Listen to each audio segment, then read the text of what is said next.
Tervetuloa katsomaan meidän Barbie hiusten kunnostusvideota.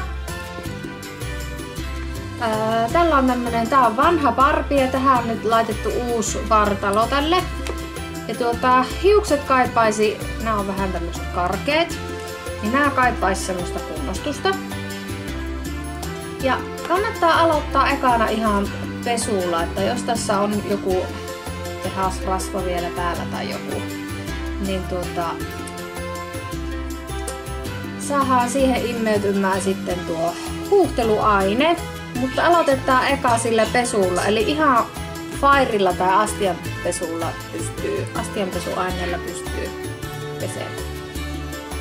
No niin, ja äiti pesee Barbin hiukset ja se lähtee jotakin liikkaa tai jotakin semmoista. Eli otin tiskiainetta ja fairi on vielä parempi, mutta tälleen pesen nämä hiukset.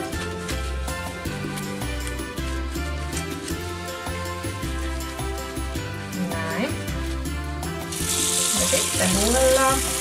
Niin. Pitää aina huuhella se vaahto sieltä pois.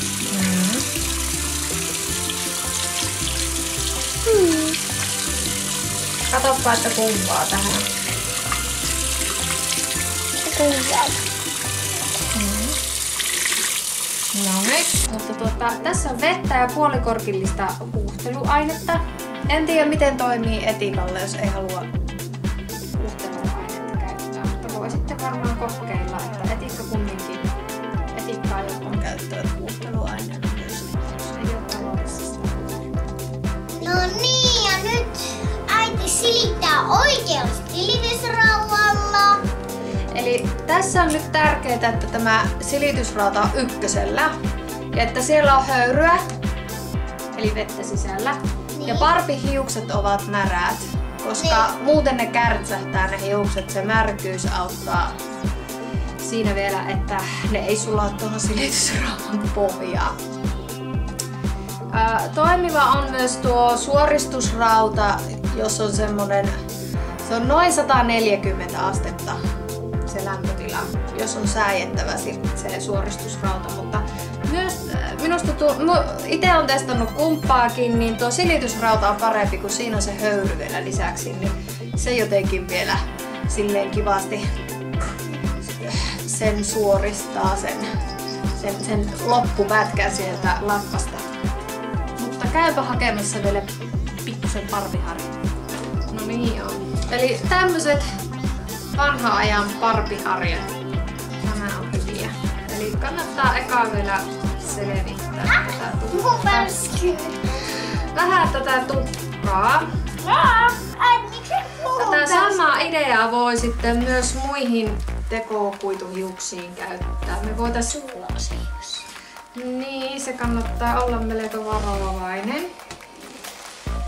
Niin ykköselle kannattaa laittaa, niin ei sula se hius. Mulla kerran asui Barbien tukka, asui kuuma limapyssy, mutta onneksi se ei sulanut. Minä en muista tuommoista. No kyllähän se tänä keväänä tapahtui. Joo. Eli kannattaa tosissaan jatkuvalla syötöllä sitä höyrynappia painaa siitä silitysrauvasta, niin se auttaa sen. Varoitti, sulla ei käsi asu siihen. Joo. Se aina kannattaa olla varovainen. Nyt tämän voisi jo alkaa sitten, jos ennalta odottaa kuivumista, niin sitten föönillä kuivata loppu. Voitaisiin tuossa vielä näyttää. Entä jos sitä föönausta itsessään laittaa videolle, kun se pöhisee se kone, että te kuule mitään, jos mä puhun siellä taustalla. Niin, ei kuule, meillä on niin iso ääni se fööni.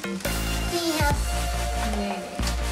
Jolla ei ole niin iso äänestä kuin tätä silleen kuuluu. Niin. No niin, eli nyt tämä olisi niinku tämän näköinen tämä. Eli tämä on aika. Ei ole tosissaan yhtään täällä latvassa enää semmoista säkkärää, mikä oli oli siinä, että me voitaisiin vielä burnnauksen jälkeen näyttää, miltä se sitten lopputulos.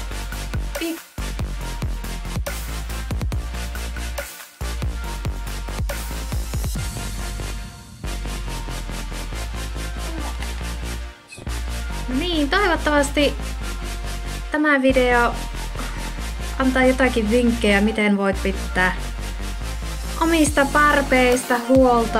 Mutta tää on ihan kivaa harrastusta oman lapsen kanssa, että saa vähän sen kunnostaa.